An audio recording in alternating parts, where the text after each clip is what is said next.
네, 안녕하세요. 저는 미국 써니베일에 있는 구글 클라우드 AI에서 선임연구원으로 근무하고 있는 윤진성입니다. 네, 먼저 오늘 이른 시간부터 저희 서밋에 참석해 주신 여러분들께 감사의 말씀을 드립니다. 네, 오늘 제 발표에서는 이 구글 클라우드 AI에서 거대 언어 모델을 어떻게 사용하고 있는지, 이를 고객들의 유스 케이스에 맞게 잘 사용할 수 있도록 저희 팀에서 어떤 도움을 드릴 수 있는지 알려드리도록 하겠습니다. 네, 오늘 제가 발표할 내용을 간단하게 설명드리면, 먼저 제가 속해 있는 조직인 클라우드 AI 리서치 팀에 대해 소개드리고, 저희가 진행했던 여러 가지 프로젝트들 중 두 가지 프로젝트를 좀 심도 있게 소개드리고자 합니다. 이후에는 현재 진행 중인 리서치 프로젝트들도 간단히 소개드리고요. 마지막으로 고객들이 왜 저희 클라우드 AI를 선택해 주셔야 되는지 말씀드리도록 하겠습니다. 네, 그럼 저희 클라우드 AI 리서치부터 시작하겠습니다. 사실 구글에서 인공지능 연구를 한다라고 하시면 다들 구글 딥마인드나 구글 리서치를 떠올리실 겁니다. 아시다시피 이 구글 리서치나 딥마인드는 꽤 오래전부터 저희 펀더멘탈 AI 연구의 선두주자였죠. 그럼 클라우드 AI 그 내부의 리서치 팀은 무엇을 하느냐라고 물었을 때, 저희는 고객들을 위한 이 고객들의 특화된 AI 연구를 한다라고 할 수 있습니다. 저희 구글 클라우드 조직 내에는 이 AI 솔루션을 전담하는 클라우드 AI라는 조직이 있고, 그 아래에 저희 클라우드 AI 리서치 팀이 있는데, 저희 팀에서는 이 구글 딥마인드가 연구한 이 뛰어난 인공지능 모델들을 바탕으로 어떻게 하면 고객들이 이러한 모델들을 사업에 잘 접목시킬 수 있을까 하는 연구를 하는 조직입니다. 저희 조직의 목표를 한 문장으로 설명하면 다음과 같습니다. 저희 클라우드 AI 연구팀은 고객들이 가지고 있는 가장 가치 있는 AI 문제들에 대한 솔루션을 제공하며 고객들의 매출 증대 그리고 사용자 경험 증대를 최종 목표로 하고 있습니다.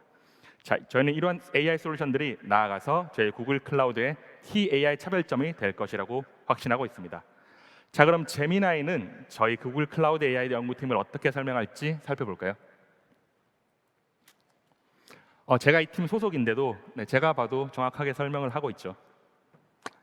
네, 저희 클라우드 AI 연구팀은 이 고객들이 바로 사용할 수 있는 AI 모델을 개발하기 때문에 비즈니스 임팩트 또한 다양한 분야에서 나오고 있고요. 현재까지 16개 정도의 프로젝트가 상용화가 되었습니다. 그중 몇 개의 프로젝트는 저희 클라우드 CEO에서 강조되기도 했고요. 특정 프로젝트의 경우에는 사실 고객들의 메가빌리언 달러 클라우드 계약에도 큰 역할을 한 적이 있습니다. 네, 그럼 저희 클라우드 AI 연구팀에서 했던 연구 중에 비즈니스 임팩트가 컸던 연구 중 하나인 이 검색 거대 언어 모델의 맞춤화 연구에 대해서 말씀드리겠습니다. 아시다시피 이 거대 언어 모델은 복잡한 문제에 대한 이해나 추론과 같이 다양한 장점을 가지고 있죠. 그러나 이 거대 언어 모델 또한 단점을 가지고 있습니다. 그중 가장 유명하지만 치명적인 단점이 바로 이 환각 현상입니다. LLM이 정확하지 않은 정보를 마치 사실인 양 생성하여 답변하는 현상을 의미하죠. 한국에서는 세종대왕 맥북 프로 던짐 사건으로 유명해진 이 LLM의 대표적인 실패 사례입니다. 물론 최신 GPT 모델이나 제미나이 모델에서는 이러한 환각 현상이 많이 줄어들었지만 그렇다고 해서 완전히 사라진 건 아닙니다. 이런 환각 문제를 해결하기 위해서 많은 솔루션들이 있는데요. 가장 유명하고 확실한 방법은 바로 검색을 이용한 방법입니다. 자, 본론으로 들어가기 전에 그렇다면 현재 제미나이는 관련 질문에 어떤 대답을 하고 있는지 살펴볼까요?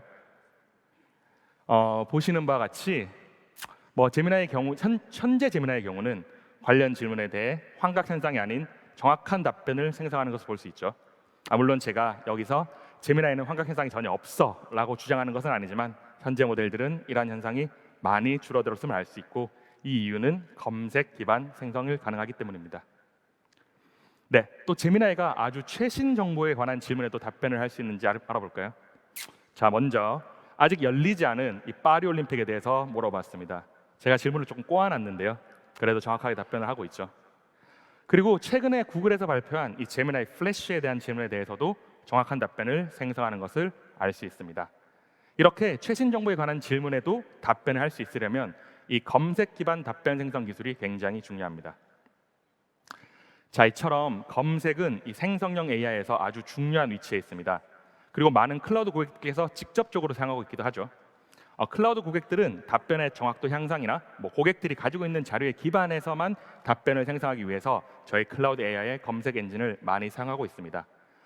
클라우드 AI가 현재 제공하고 있는 이 검색 엔진의 작동 방법을 간단하게 설명드리면, 고객이 먼저 문서나 자료들을 업로드를 시키면 실시간으로 들어오는 유저의 질문에 대해서 검색 엔진이 관련 자료를 검색한 다음 그 검색 결과를 바탕으로 최종적으로 답변을 제공하는 방식입니다. 그러나 고객들이 가지고 있는 문서나 자료들이 저희 거대 언어 모델이 학습될 때 사용된 데이터와 다를 때, 예를 들면 의료나 법률 같은 게 있겠죠. 그런 경우에는 현재 제공되는 이 기본 시스템은 사실 만족스러운 성능을 나타내지 못합니다. 자, 이런 경우 검색 엔진의 성능을 좀 획기적으로 높이기 위해서 고객들이 가지고 있는 소량의 데이터를 이용하여 이 검색 엔진의 추가적인 맞춤화 과정을 진행할 수 있습니다. 고객들은 대부분 이 자주 묻는 질문과 같은 질의응답장을 가지고 있는 경우가 많고, 이를 이용하면 현재 제공하고 있는 이 기본 검색 엔진보다 훨씬 성능이 뛰어난 맞춤화된 검색 엔진을 만들 수 있죠. 그러나 여기서 문제는 고객들에게 제가 많은 데이터를 요구하기는 어렵다는 겁니다. 고객들이 수십만 쌍의 데이터를 가지고 있으면 쉽게 맞춤화를 진행할 수 있지만, 고객들 대부분은 최대 1000개, 대부분 100개, 200개 정도의 데이터만 가지고 있어서 이를 이용하여 거대 모델을 바로 튜닝시킬 경우에는 오버피팅 문제가 크게 됩니다. 자, 이러한 챌린지 속에서 저희가 집중한 부분은 이 고객이 가지고 있는 작지만 이 소중한 정보를 이용하여 저희의 검색 엔진이 어떻게 맞춤할 수 있을까 하는 문제였습니다. 현재 많은 검색 시스템들은 이 듀얼 인코더라는 기술을 이용하여 질문과 관련 문서들을 먼저 벡터 형태로 바꾼 다음에 니어리스트 네이버 같은 기술을 이용하여 이 벡터 공간에서 가장 가까운 문서를 찾는 방법을 이용하는데요. 저희는 이 듀얼 인코더를 튜닝하는 기술을 개발했습니다. 간단하게만 설명드리면, 듀얼 인코더에 이 작은 어댑터를 달아서 기존의 인코더 부분은 건드리지 않으면서도 이 파란색 부분의 작은 어댑터 부분을 이용하여 고객의 데이터의 맞춤화 과정을 진행합니다. 앞에서 말씀드렸듯이 고객이 가지고 있는 데이터가 작기 때문에 오버피팅에 가장 주의해서 개발을 했고요. 저희는 다양한 레귤러라이제이션 방법을 이용하여 새로운 고객의 질문에 대해서도 좋은 답변을 제공할 수 있었습니다. 사실 이 기술의 가장 큰 장점은 기존의 LLM 엔코더를 안 건드리기 때문에 어떠한 검색 시스템에도 쉽게 적용이 가능하고요. 이 작은 어댑터를 이용하기 때문에 맞춤화 과정에서의 이 오버피팅도 굉장히 적습니다. 왼쪽에서 보시는 바와 같이 이를 통해 현재 클라우드가 제공하고 있는 영어 검색 엔진 성능을 8% 이상 향상시켰으며 멀티모달이나 멀티링구얼 데이터 같은 경우에는 25% 이상의 성능 향상을 보여주었습니다. 자, 저희가 개발한 기술은 사실 다양한 유스 케이스에 적용이 가능한데요. 먼저 멀티모달 검색, 아까 컬리에서 말씀하셨죠.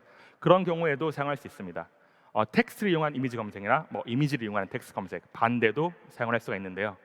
이 우측에 보이시는 데모 영상을 살펴보면 텍스트 검색에 대한 결과가 이미지와 그 이미지에 대한 설명으로 쭉 나오는 것을 볼 수 있죠. 또한 최근에 많은 관심을 가지고 있는 이 툴을 이용한 거대 언어 모델에도 사용이 가능합니다. 자, 먼저 툴 LLM이 뭔지 제미나이의 설명을 한번 볼까요? 제가 간단하게 추가 설명을 드리면, 거대 언어 모델이 스스로 모든 태스크를 하는 게 아니라 여러 가지 툴을 이용해서 고객의 질문에 대한 답변을 제공하는 방법인데요. 이 기술에서 가장 중요한 부분은 고객의 니즈에 맞는 적절한 툴을 검색하는 부분인데, 여기서도 저희가 제안한 이 맞춤화 방법을 이용할 수 있습니다. 자, 이 기술은 현재 클라우드가 제공하고 있는 3가지 검색 시스템에서 모두 사용할 수 있습니다. 클라우드는 현재 고객의 니즈에 맞게 다양한 레벨의 검색 시스템을 제공하고 있는데, 각자의 시스템에 이 맞춤화 과정이 사용될 수 있습니다. 먼저 앞에서도 많이 설명드렸던 Vertex AI 에이전트 빌더입니다. 이는 사실 가장 하이 레벨에서 검색 시스템을 제공하는 클라우드 제품인데, 이 우측 영상에서 보시는 바와 같이 고객이 문서를 업로드한 후 질문을 추가하면 그 질문에 연관되는 답변 및 이 관련 자료까지 보여주는 제품입니다. 여기서 이 검색 엔진을 발전시키기 위해서는 그냥 맞춤화 과정을 진행하기 위해서 소량의 데이터를 추가만 해주시면 바로 저희 백엔드에서 어댑터가 학습이 되고 맞춤화된 검색 시스템이 리턴되는 방식입니다. 다음으로는 구글이 제공하는 임베딩 모델을 튜닝하는 솔루션입니다. 클라우드는 텍스트 임베딩, 멀티모달 임베딩 등 다양한 종류의 임베딩을 제공하고 있습니다. 이러한 임베딩 위에 저희가 제공하는 맞춤화 과정을 적용하면 맞춤화된 임베딩을 고객에게 제공할 수 있겠죠. 이 기술이 사실 벌텍스 AI 플랫폼에 런칭된 다음 미국뿐 아니라 유럽, 아시아 등 많은 기업들이 관심을 가졌는데요. 특히 한국 기업 중에서는 이 HD 현대가 이 기술의 접목에 가장 적극적이었습니다. 자, 그럼 HD 현대가 이 기술을 어떤 방법으로 접목시켜서 검색 엔진의 성능을 향상시켰는지에 대해 저 HD 한국조선해양연구원 김정섭님과 저희 구글 클라우드 AI 컨설턴트인 김태범님께서 직접 발표해 주시겠습니다.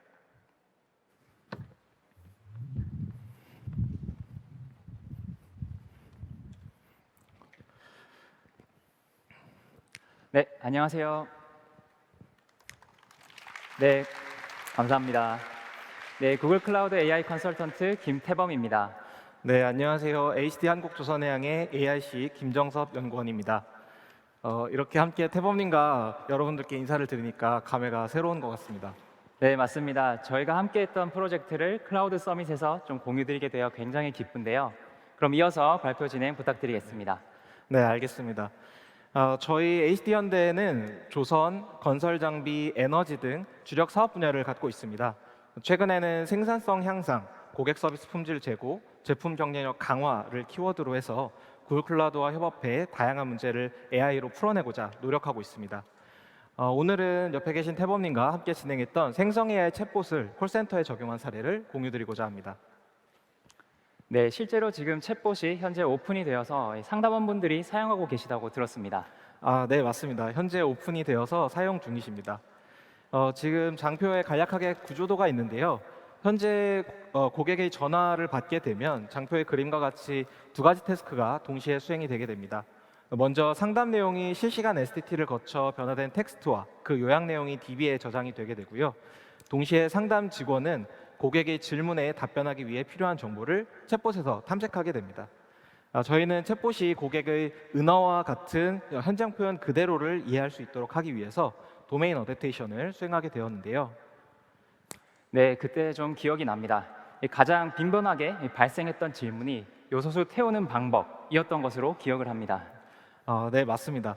그 질문은 실제로 저희가 굉장히 중요한 타겟 질문으로 삼고 진행을 했던 기억이 있습니다.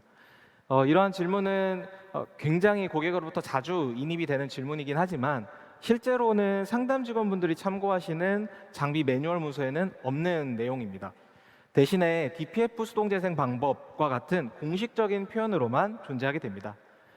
실제로 요소수 태우는 방법을 문서에 검색을 하게 되면 화재 발생과 같은 오답 컨텍스트를 검색해내는 것을 알 수가 있었습니다.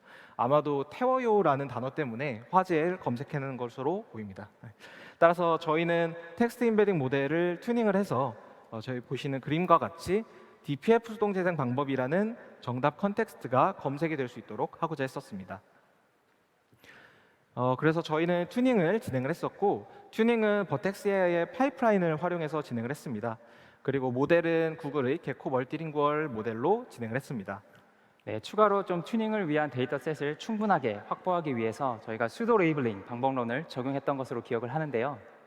네, 제안해 주셨던 수도 레이블링은 저희가 청크 리트리버를 수행하기 위한 튜닝 데이터를 확보하는 과정에서 조금은 유사하지만 각기 다른 문서로 이루어진 대량의 다큐먼트 코퍼스에 쉽게 확장이나 활용할 수 있는 방법론이었습니다.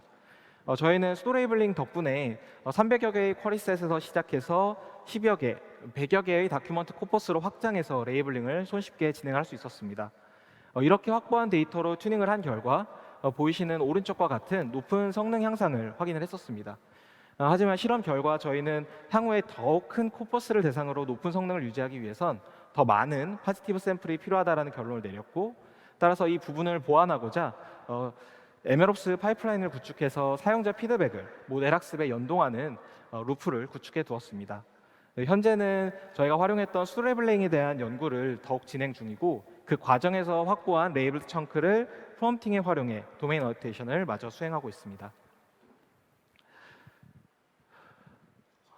네, 그래서 지금 화면에 어떤 화면 동영상이 플레이가 되고 있는데요. 실제로 저희가 챗봇에서 질문을 넣었을 때 나온 답변들을 보여주고 있습니다. 왼쪽부터 요소수 태우는 방법은 또는 브레이커를 뜻하는 뿌레카라는 현장 단어가 들어가 있는 질문에 대한 답변, 그리고 집계 모드라는 표현도 같이 이렇게 답변으로 잘 나오는 것을 확인할 수가 있었습니다.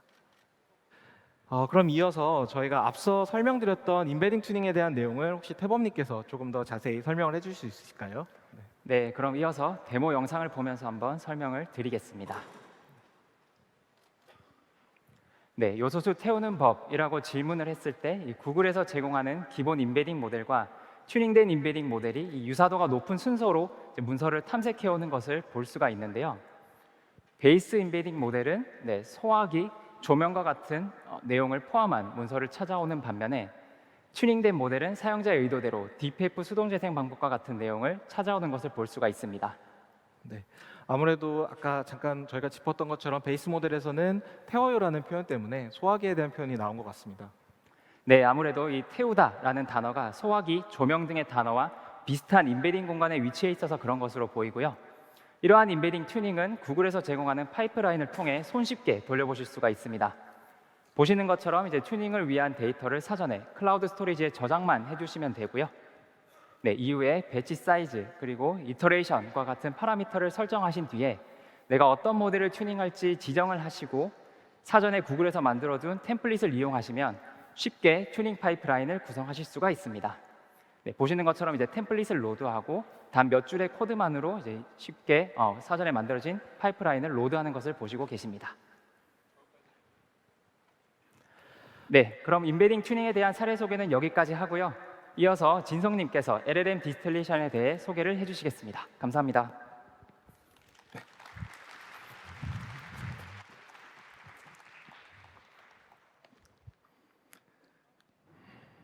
네, 멋진 기술 사례를 발표해 주신 두 분께 감사드립니다. 네, 다음으로 소개해드릴 프로젝트는 이제 고객이 거대 언어 모델을 사업에 직접 적용할 때 필수적인 요소인 이 거대 언어 모델의 디스틸레이션 프로젝트입니다.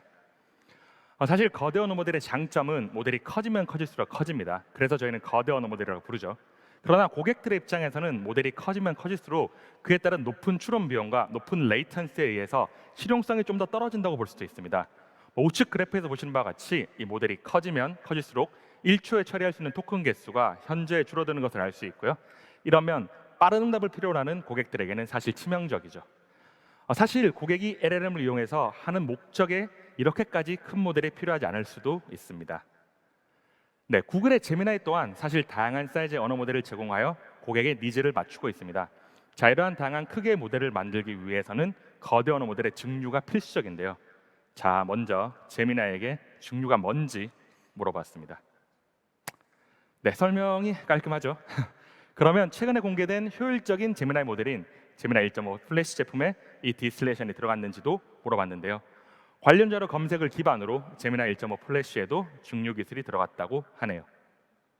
네, 이렇게 고객들이 자신의 목적에 맞는 거대 언어 모델을 빠른 추론과 저비용으로 사용하기 위해서 흔히 사용하는 방법이 바로 이 디스틸레이션입니다. 앞서 제미나이가 알려준 바와 같이 어떠한 질문에 대해서 큰 모델의 대답을 작은 모델이 따라하는 방법을 통해서 큰 모델이 가지고 있는 특정 분야의 지식을 작은 모델이 학습하는 방법입니다. 네, 근데 저희가 이제 말씀드릴 이 디스틸레이션 방법은 기존의 질문과 답변을 그대로 피상적으로 따라하는 방법이 아니라 질문과 답변 그리고 이 답변이 나오는 이유까지 같이 학습하는 방법으로 기술을 개발했고요. 이 기술의 이름은 그래서 디스틸링 스텝 바이 스텝입니다. 네, 이러한 디스틸레이션 기술은 다른 방법보다 여러 가지 장점이 있습니다. 먼저 거대 언어 모델에 비해서는 훨씬 작은 모델을 이용해도 특정 분야에서는 비슷하거나 오히려 더 나은 성능을 가지죠. 또한 맞춤화에서 자주 쓰이는 이 태스크 스페시픽 모델 튜닝 같은 경우 작은 모델을 이용하여 큰 모델과 비슷한 성능을 만들 수 있지만 필요한 데이터 양이 훨씬 많죠. 네, 간단하게 저희가 개발한 이 디스틸링 스텝 바이 스텝 방법을 설명해 드리면 저희는 이제 프롬프트 엔지니어링을 통해서 큰 모델에게 답변만 생성하는 게 아니라 답변의 이유까지도 제공하게 했고요. 이러한 레이셔널 및 답변을 동시에 학습한 이 작은 모델은 큰 모델의 특성을 훨씬 더 잘 흡수한다는 걸 알 수 있습니다. 자, 그럼 또 제미나이를 불러서 이 디스틸링 스텝 바이 스텝에 대해서 설명을 다시 한번 들어볼까요? 어때요? 제 설명이랑 비슷하죠? 그리고 또 인상적인 거는 저희가 개발했다는 것도 마지막에 잘 알고 있네요. 자, 지금 소개해드린 이 디스틸링 스텝 바이 스텝은 이미 벌텍스 AI를 통해서 고객들에게 서비스로 제공되고 있습니다. 저희 클라우드 CEO도 강조했던 프로덕트고요. 현재 다양한 고객들이 저희의 모델을 사용하고 있습니다. 이 기술은 사실 구글 클라우드의 다른 프로덕트에서도 굉장히 많은 관심을 가졌는데요. 예를 들어 3가지 내부 태스크에 이 디스틸레이션 방법을 적용했을 경우에 10배에서 20배 작은 모델을 사용했을 경우에도 성능 감소는 거의 없었는데요. 레이턴시나 하드웨어 필요성이 획기적으로 내려가는 것을 확인할 수 있습니다. 네, 지금까지는 저희 클라우드 AI 연구팀 프로젝트 중에 비즈니스 임팩트가 있었던 2가지 프로젝트를 설명드렸다면 지금부터는 현재 진행 중인 의미가 있고 앞으로도 비즈니스 임팩트가 예상이 되는 프로젝트 한 가지를 소개해드리고자 합니다. 네, 저희는 사실 클라우드 고객들에게 가장 알맞는 AI 솔루션을 제공하는 게 목적입니다. 사실 학계의 많은 연구는 이미지, 텍스트, 비디오 등의 모달리티에만 집중되어 있는데요. 근데 기업이 가지고 있는 데이터는 사실은 정령 데이터가 굉장히 많죠. 여기 보이시는 정령 데이터에 대한 제미나이 설명을 참고하시면 기업들이 가지고 있는 데이터 중 얼마나 많은 부분이 정령 데이터에 포함되는지 알 수 있을 겁니다. 네, 그중 첫 번째로 고민했던 부분은 빠른 유저의 질문에 맞는 정보를 테이블에서 뽑아낼 수 있는가 하는 문제였습니다. 물론 현재 거대 언어 모델 또한 간단한 테이블은 이해를 하지만 큰 테이블에서 적절한 정보를 뽑아내는 데는 어려움을 겪고 있습니다. 이러한 문제를 해결하기 위해서 일반적으로는 테이블과 같은 질문을 그대로 언어 모델에 넣고 답변을 요구할 수 있는데요. 이럴 경우는 테이블이 크면 클수록 추론 비용도 높아지며 관련 정보를 찾기가 어려워지죠. 다른 방법으로는 이 프로그래밍을 이용한 방법이 있는데요. 이 방법도 복잡한 문제를 풀어내는 데는 한계를 보입니다. 자, 그래서 저희가 제안하는 방법은 이 거대 언어 모델을 이용해서 테이블을 필요한 만큼 변형을 하여 질문에 답변이 가능한 테이블로 변경시킨 후에 테이블을 거대 언어 모델로 마지막에 집어넣어서 답변을 생성하는 방법입니다. 자, 이 예제를 살펴보면서 저희 모델이 어떻게 작동하는지를 살펴보죠. 먼저 거대한 테이블에서 불필요한 컬럼을 없애고 필수적인 컬럼을 먼저 선택합니다. 다음으로는 배우별로 그룹을 지어주고요. 각 배우가 받은 상의 개수를 뽑아내죠. 마지막으로는 이 그 카운트를 바탕으로 정렬된 테이블을 이용해서 최종 답변을 생성합니다. 여기서 강조드리고 싶은 부분은 이 모든 과정이 LLM을 이용해서 자동적으로 이루어진다는 부분입니다. 네, 우측 그래프를 보시면 고객들의 테이블 사이즈가 크면 클수록 성능 향상도 훨씬 크다는 것을 알 수 있죠. 네, 마지막으로 이제 연구자 입장에서 왜 한국 고객들이 저희 구글 클라우드 그리고 클라우드 AI를 선택하셔야 하는지에 대해 저희의 장점을 설명드리고자 합니다. 아시다시피 그리고 앞에서 설명드렸다시피 저희 구글은 인공지능 연구나 이 거대 언어 모델 연구에 굉장히 많은 투자를 했습니다. 저희가 가지고 있는 이 검색 기술, 인공지능 기술들이 워낙 다양하고 포트폴리오도 넓어서 다양한 고객들의 니즈에 맞는 적절한 솔루션을 항상 찾으실 수 있을 겁니다. 특히 저희 AI 솔루션은 이 벌텍스 AI라는 플랫폼을 통해서 제공되기 때문에 그리고 벌텍스 AI는 구글이 가지고 있는 모델뿐만 아니라 다른 기업이나 학계에서 만든 최고의 모델들 또한 같이 서비스하고 있습니다. 자, 우측에 보이시는 이 여러 기업들의 로고는 현재 구글 클라우드의 생성형 AI 기술을 이용하고 있는 기업들의 리스트입니다. 미국뿐 아니라 전 세계의 다양한 기업들이 저희 구글 클라우드와 함께 AI 솔루션을 개발하고 서비스하고 발전시켜 나가고 있습니다. 네, 한국의 많은 기업들도 저희 구글 클라우드와 함께 AI 솔루션을 서비스할 수 있었으면 좋겠습니다. 네, 감사합니다.